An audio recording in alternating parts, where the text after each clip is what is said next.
Yo, tumahimik ako eh.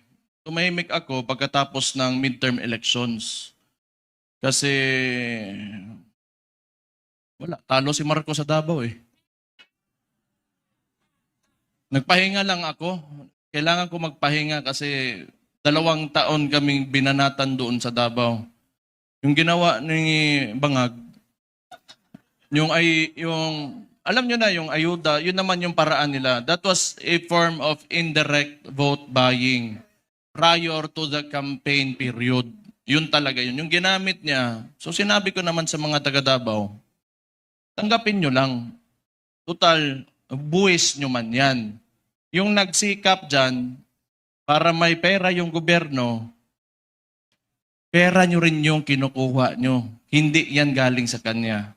Pero yung mga taga Davao matatalino na, they are intelligent voters.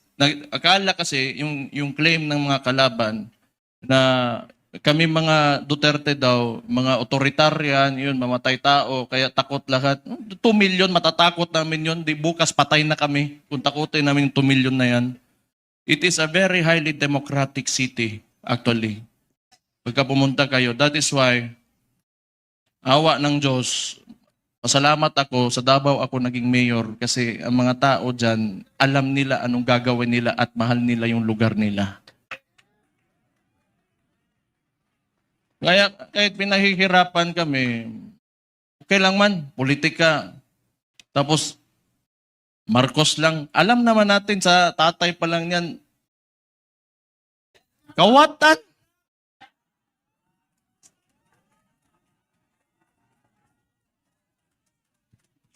Hindi, kasi ganito yon. Nung nagsimula yung kampanya nung 2022, kasama niya yung kapatid ko, the Vice President. Siyempre, inisip ko rin, siguro, itong tao na to gusto maging presidente. He will redeem the Marcos family name.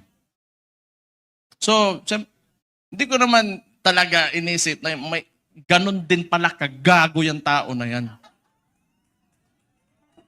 Kung siguro nasa isip niya, kung sira na yung pangalan namin, sirain ko na lang lalo. Wala naman akong political lang to. Kung bahala sila, magalit sila sa akin. Si Auntie Claire, tanawa. Pagkatapos ito, Auntie Claire, si Mayor, basta, lo ni buwanga ka. Oh. Nagpahinga lang ako. Kasi before the midterm elections, kami doon sa Davao, lagi kami nagmo-mobilize. Kasi nung sinimulan nila yung People's Initiative, papipirmahan nila yung mga papel. Siguro, I do not know. Pero definitely, sa ugali ng mga nangyan, wag na natin yung buong administrasyon niya. Kasi sana man yung nasa taas ng chain of command, yung presidente. Definitely, ang suspicion namin, it was for term extension. At that early, 1 year or 2 years pa lang, hindi pa nagdadalawang taon yung termino niya, may pa-people's parang plebiscite yan noon na nag-gather lang ng mga tao, pinataas yung kamay, o sige, maging diktador na tayo, maging authoritarian regime tayo for 27 years. So that was the attempt of this guy, Bangag nga na dias Malacanang karon. Kita niyo yung nasa UN siya, ng sipon. May chat GPT na ngayon. Hindi ko naman sinasabi kasi makukulong ako tapos kakasuhan ako. Pero tingnan na lang, what are the causes of cocaine? Tingnan yung chat GPT. How it will affect your nasal cavity. May cellphone na kayo lahat. Wala. Swindler. He is a swindler. Yung ginawa sa atin, Kaya nga, naniniwala tayo, kasi akala natin itutuloy niya. Ganito lang naman tayo, kaya nandito tayo lahat ngayon. Kayo. Marami tayong parallel groups. Nilapitan ako ni Sir Mike Defensor, pati ni Speaker Bebot. Na nakita ko sila pagdating nila doon sa bahay ko, patay problema na po ni. Nagpahinga lang ako kasi grabe yung Pero ang akala nila, tumigil na tayo. Hindi pa tayo tumigil. Anong gusto nila? Lalabasin lahat ng ginawa nila. Tingnan mo katangahan nito ni Bangag. Siya nagbukas ng usapin ng flood control na may mga ghost project. Kaya ako tumahimik talaga. Kasi hinayaan ko na mag-self-destruct yung gago na yan.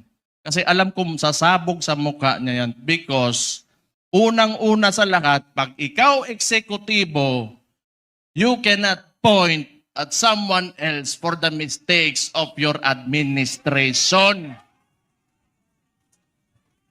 Responsibilidad mo yan, ibig sabihin, either hindi ka nag-iisip o kulang ka sa pag-iisip o hindi mo talaga gusto yung trabaho mo.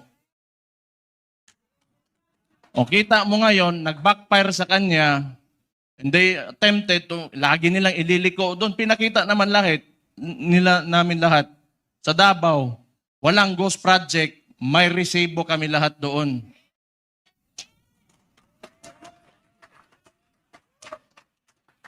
Tingnan nyo, anong resulta ng ginawa nila? Kasi tinawag na natin yan, yung 2024 is the most corrupt budget or the 2025, yung sinabi ni Sid Ungab nung panahon. Hindi, lahat yan kasi siya yung nakaupo eh. The most corrupt. Bakit di sila makakilos ngayon na tumaas yung presyo ng langis? Walang pera. Bakit di nila kayang babaan yung VAT, yung panawagan ni Leandro Libiste?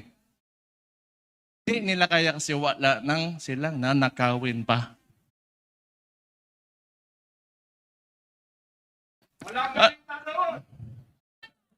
Alam nyo, hindi naman talaga perfecto kahit saan ka pumunta sa buong mundo. May mga lobbyists, the congressmen and the senators, dadaan talaga yung pera dyan because that's the power of the purse. Lobbying and all of that. Pero the estimated loss to corruption, umaabot na sa trillion. It doesn't make sense anymore. Saan mo pa gagastusin yung pera na yan kung nasa bulsa mo yan? For what? Magkano ba gusto mong yung kanin mo, gusto mo tag 200 pesos per kilo? Gusto mo yung pinakamasarap na pagkain, pinakamasarap na steak? Ano ba gusto mo sa buhay mo? Anyang mga yan, mayayaman na yan. Hindi pa sila nakukontento.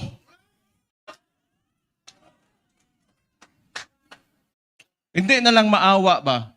Kita nyo yung mga matatanda na nagmamalingke sa umaga, magdadala ng bayong, tapos pahihirapan mo pa, ngayon tumataas presyo ng lahat. Hindi sa nakatingin sa pangkaraniwang Pilipino, ano ang buhay ng Pilipino. Tapos itong gago na to, patay na buguan eh. Gusto ko ba niya, pag inita nila ako, para naman, nagpahinga lang ako. Balik na naman tayo, patay na naman sila sa atin.